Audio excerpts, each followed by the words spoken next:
കിരീടം സിനിമയുടെ തിരക്കഥയാണ്. അപ്പൊ കിരീടം ബൈ ലോഹിതദാസ് എന്നാണ് എഴുതിയിരിക്കുന്നത്. അപ്പൊ ഞാൻ നിറപറയുടെ ആഡ് ഫിലിംസ് ചെയ്യുമ്പോൾ, ലാൽ സാറിനെ വെച്ച് ചെയ്യുമ്പോൾ, ലാൽ സാറിനെ കാണാൻ വേണ്ടി മംഗലാപുരത്ത് കായംകുളം കൊച്ചുണ്ണിയുടെ സെറ്റിൽ പോയി, അവിടെ പോയിട്ടാണ് കഥ പറയുന്നത്. അപ്പോൾ ലാൽ സാർ ഞാനും കൂടെ ഒരുമിച്ച് ഹോട്ടലിൽ നിന്ന് ഇറങ്ങി 1.5 മണിക്കൂർ ട്രാവൽ ചെയ്ത് പോയിട്ട് അതൊരു ബ്യൂട്ടിഫുൾ യാത്രയായിരുന്നു. കാരണം ലാൽ സാറിനെ അതുവരെ ഞാൻ പരിചയപ്പെട്ടിട്ടേ ഇല്ല, സംസാരിച്ചിട്ടേ ഇല്ല, ആദ്യമായിട്ട് പോവാണ്. അപ്പൊ തലേദിവസം മാനേജർ വിളിച്ച് പറഞ്ഞു, മുരളിയേട്ടൻ വിളിച്ചു പറഞ്ഞു, ബൈ കറക്റ്റ് 8 മണിക്ക് ഹോട്ടലിന്റെ ലോഞ്ചിൽ ഉണ്ടാവണം, മംഗലാപുരത്താണ്. ശരി, ഞാൻ കറക്റ്റ് 8 മണിക്ക് 8:05 ലാൽ സാർ ഇറങ്ങി വരികയാണ്. അപ്പൊ ആ രാവിലെ ആയതുകൊണ്ട് ലോഞ്ചിൽ ആരുമില്ല. പുള്ളി ഇങ്ങനെ ഇറങ്ങിയിട്ട് ഇങ്ങനെ നോക്കിയിട്ട്, നിങ്ങളാണോ?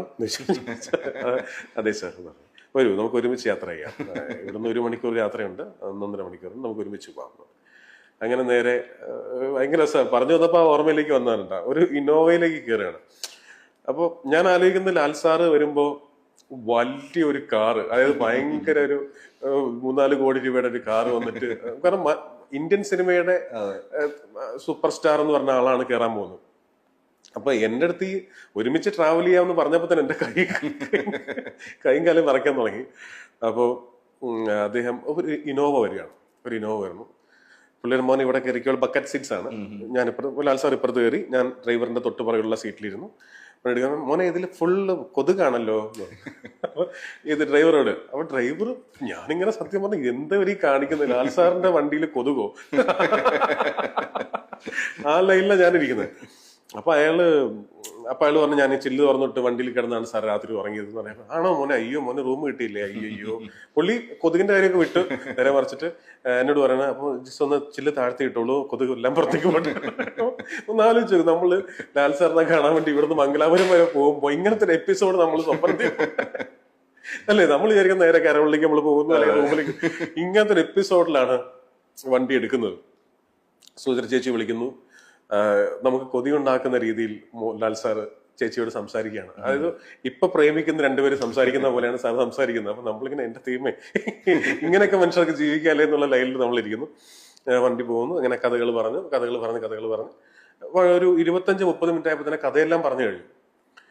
പുള്ളി പറഞ്ഞു, ഓക്കെ മോനെ ചെയ്യാം, ഇത് ഇത്രയും ചെയ്തെടുക്കാൻ പറ്റുമല്ലോ അല്ലേ എന്ന് ചോദിച്ചാൽ, നമ്മൾ ചെയ്യാൻ പറ്റും സാർ.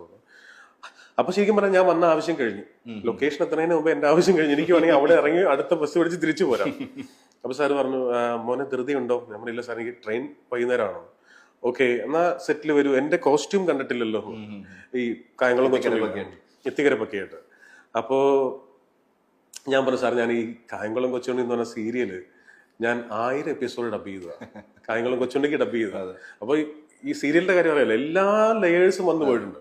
അപ്പൊ പുള്ളിക്ക് ഭയങ്കര ആളുകൾ, മോനെ അതിൽ ഇത്തിക്കര പക്കി എങ്ങനെയായിരുന്നു, എന്താണ് അതിന്റെ അത് എങ്ങനെയാ ചെയ്തത്, അത് ആരാ ചെയ്തത്, അതിനെ കുറിച്ചൊക്കെ സംസാരിച്ചു. അപ്പൊ വീണ്ടും സംസാരിക്കാൻ ടോപ്പിക് കിട്ടി. അങ്ങനെ കേരളത്തിൽ പുള്ളി പറഞ്ഞു, വരൂ അകത്തേക്ക് വരൂ, എന്നിട്ട് ഞാൻ മേക്കപ്പ് കഴിഞ്ഞ് വന്നിട്ട് അത് കണ്ടിട്ട് പോയാൽ മതി. ശരി. അങ്ങനെ അപ്പൊ ഞാൻ പറഞ്ഞു, സാർ ഞാനൊരു സംഗതി ചോദിച്ചിട്ട്, ഈ കിരീടത്തിന്റെ ബുക്ക് കൊടുക്കുകയാണ്, ഇത് ഞാൻ എന്താ ചെയ്യണ്ടേ?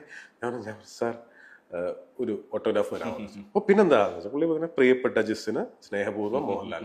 ഇതാണ് എന്റെ വീട്ടിൽ കയറുമ്പോൾ ആദ്യം ഞാൻ ഫ്രെയിം ചെയ്ത് വെച്ചിരിക്കുന്നത്. ആ പുള്ളി എന്നോട് ചോദിച്ചൊരു ചോദ്യമുണ്ട്, മോനെ വൈ ദിസ് ബുക്ക്, എന്തുകൊണ്ട് കിരീടം എന്ന് ചോദിച്ചു. അപ്പൊ ഞാൻ സാറിനോട് പറഞ്ഞു, സാർ എന്റെ ജീവിതത്തിൽ എനിക്ക് കെയർഫുള്ളായി ജീവിക്കണം, ഒരു ചെറിയ തെറ്റ് നമ്മുടെ ഡെസ്റ്റിനിയെ മാറ്റിക്കളയും എന്നുള്ള സംഭവം. സേതുമാധവന്റെ ജീവിതം ഞാൻ പറഞ്ഞെങ്ങനെയാണ്, സേതുമാധവന്റെ ജീവിതം തിരിഞ്ഞു പോകുന്നത് MLA-യുടെ മകന്റെ വണ്ടി മാറ്റിയിടാൻ പറയുന്ന അച്ഛന്റെ പെരുമാറ്റത്തിൽ നിന്നാണ്. MLA-യുടെ മോൻ എന്താ പ്രത്യേക നിയമമുണ്ടോ, വണ്ടി മാറ്റിയിടാ, അവിടെ നിന്നാണ് സേതുമാധവന്റെ ജീവിതം അയാൾ പോലും അറിയാതെ മാറിപ്പോകുന്നത്, അച്ഛന്റെ തെറ്റിൽ നിന്നാണ്. പിന്നീട് ആ കുടുംബം ശിഥിലമായി പോകുന്നത് ചെങ്കോലിലൊക്കെ നമ്മളെ കണ്ടതാണ്. അപ്പോൾ ഞാനെന്ന 9ാം ക്ലാസ്സുകാരന്റെ മനസ്സിൽ അന്ന് കോറിയിട്ടത്, വളരെ സൂക്ഷിക്കുന്ന ആൾക്കാരോട് സംസാരിക്കുമ്പോൾ, പെരുമാറുമ്പോൾ ഒരു ചെറിയ പ്രവൃത്തി ജീവിതം വേറൊരു വഴിക്കാക്കി കളയും. ഇത് എന്നെ പഠിപ്പിച്ചത് സിനിമയാണ് സാർ, ഇത് എന്നെ സ്വാധീനിച്ച സിനിമയാണ്. എൻ്റെ ജീവിതത്തിൽ ഞാൻ ഇപ്പോഴും അംഗീകരിച്ചിട്ടില്ലാത്ത മരണം സിനിമയിലുള്ള ഒരാളുടെ പെട്ടെന്ന് പറയാൻ പറഞ്ഞാൽ എനിക്ക് 3 പേരെ പറയാം. അതിൽ പ്രധാനപ്പെട്ട ആൾ ലോഹിദാസ്, രണ്ടാമത്തത് ജോൺസൺ മാസ്റ്റർ, മൂന്നാമത്തത് ഗിരീഷ് പുത്തഞ്ചേരി. ഈ 3 പേരും ഇനിയും ഒരു 25-30 വർഷം ഉണ്ടായിരുന്നെങ്കിൽ എന്ന് ആഗ്രഹിച്ച് ഇപ്പോഴും എൻ്റെ മനസ്സിൽ ഞാനത് അംഗീകരിച്ചിട്ടില്ല. അപ്പോൾ അത്രയേറെ എന്നെ സ്വാധീനിച്ചിട്ടുള്ള കക്ഷിയാണ് ഡോയ് സാർ. അപ്പൊ എന്നെ ഏറ്റവും കൂടുതൽ സ്വാധീനിച്ചിട്ടുള്ള ആക്ടർ ഓഫ് കോഴ്സ് മമ്മൂക്കയെ പോലെ തന്നെ ലാൽ സാർ. നമ്മളിപ്പോൾ സ്ഫടികത്തെ കുറിച്ച് പറഞ്ഞ പോലെ.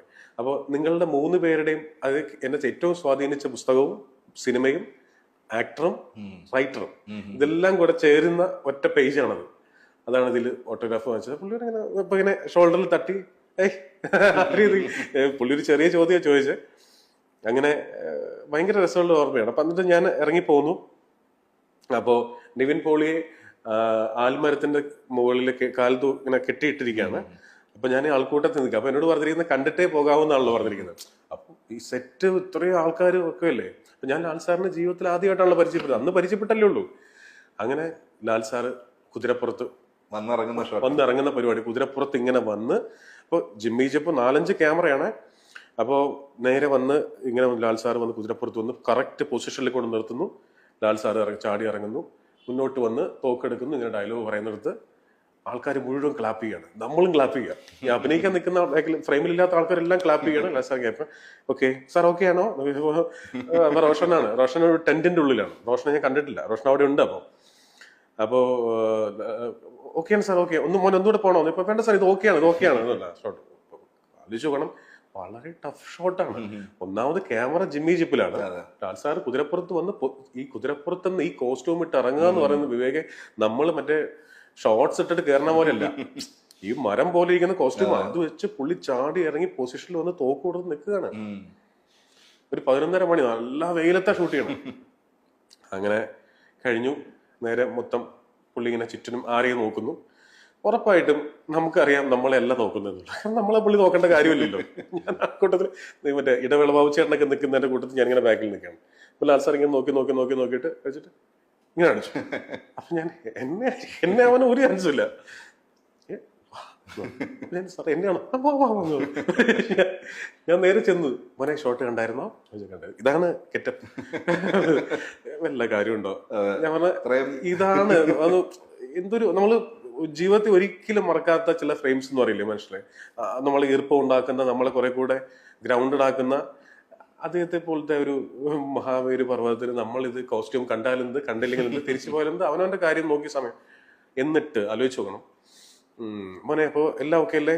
അപ്പൊ അന്ന് ഷഫീർ സേട്ട് ജീവിച്ചിരിക്കുന്നു പാവം. ഷഫീർ സേട്ടിനെ വിളിച്ചിട്ട് ഷഫീറെ വരൂ, ഇദ്ദേഹത്തിന് തിരിച്ച് ഹോട്ടലിൽ പോകണം, രാത്രിയാണ് ട്രെയിൻ, ഇപ്പൊ തന്നെ ഇവിടുന്ന് നമ്മളുടെ വണ്ടിയിൽ വേണം വിടാൻ, വേറെ പുറത്ത് നമ്മുടെ വണ്ടിയിൽ വിട്ടു കൊടുക്കണം, ഹോട്ടലിൽ ചെന്നിട്ട് എന്നെ വിളിച്ച് പറയാൻ വേണം എത്തിയെന്ന് പറയുന്നത്. വിവേകം നമ്മളിങ്ങനെ നിന്ന് ലിറ്ററലി ഉള്ളുകൊണ്ട് കറിയാന്ന് അറിയില്ലേ. അപ്പൊ ഞാൻ ശരി സാർ സന്തോഷം. അല്ല മോനെ ഡയറക്ടറെ പരിചയപ്പെടണ്ടേ? ഞാൻ പറഞ്ഞു റോഷനെ എനിക്ക് അറിയാം, എന്റെ ഫ്രണ്ടാണ്. എന്നിട്ടാണോ ആള് കാണാതെ പോകുന്നത്? വാ എന്നുകൊണ്ട് നേരെ ഈ ക്യാമറമാനും റോഷനും ഇരിക്കുന്ന ടെന്റിൽ കൊണ്ടുപോയി എന്നെ, റോഷ നിങ്ങളുടെ ഫ്രണ്ട് വന്നിരിക്കുന്നു എന്ന് കാണിച്ച് പുറത്തിറങ്ങിയപ്പോ എന്നെ വണ്ടി കയറ്റുന്ന സമയത്ത് മുരളിയേട്ടൻ കോസ്റ്റ്യൂമർ ഓടി വന്നിട്ട് പറഞ്ഞു, സാറ് പറഞ്ഞു പുലർച്ചെയാണ് ട്രെയിൻ എത്താ എറണാകുളത്ത്, അയാളോട് കൊച്ചി എത്തിക്കഴിയുമ്പോൾ മുരളിയേട്ടനെ വിളിച്ച് എത്തിയെന്ന് പറയണം എന്ന് പറഞ്ഞു. എന്റെ പൊന്ന് വിവേകം, നമ്മള് തോറ്റു പോണ പരിപാടികൾ ഇതൊക്കെയാണ്. ഞാനൊരു ഇന്റർവ്യൂവിൽ ആദ്യമായിട്ട് ഇത് പറയുന്നുണ്ട്. ഞാൻ എന്റെ വളരെ ക്ലോസ്ഡ് സർക്കിളിൽ ഞാൻ ഒത്തിരി പറഞ്ഞിട്ടില്ല, അങ്ങനെ പറഞ്ഞിട്ടുള്ള ഒരു വിഷയമാണത്. കാരണം എല്ലാവർക്കും ട്രഷർ ചെയ്യാൻ പറ്റുന്ന ഒരാളെ കരുതലുണ്ടല്ലോ പുള്ളി. അതും ഞാനന്നൊരു സിനിമ ചെയ്തു എന്നുള്ള അഡ്രസ് പോലും ഞാൻ പറഞ്ഞിട്ടില്ല പുള്ളിയോട്. ആ സമയത്ത് ഞാൻ സൺഡേ ഹോളിഡേ കഴിഞ്ഞിരിക്കുകയാണ്, അത് പറഞ്ഞില്ല. ഞാൻ പുള്ളിയെ സംബന്ധിച്ചിടത്തോളം ഞാൻ അടുത്ത അദ്ദേഹത്തിന്റെ ആഡ് ഫിലിം ഡയറക്ട് ചെയ്യാൻ വേണ്ടി പോകുന്ന ഒരു ആഡ് ഫിലിം മേക്കർ മാത്രമാണ്. എന്നെ അത്രയേറെ കരുതേണ്ട ഒരു ആവശ്യവും ഇല്ല. ഭയങ്കര മെമ്മറി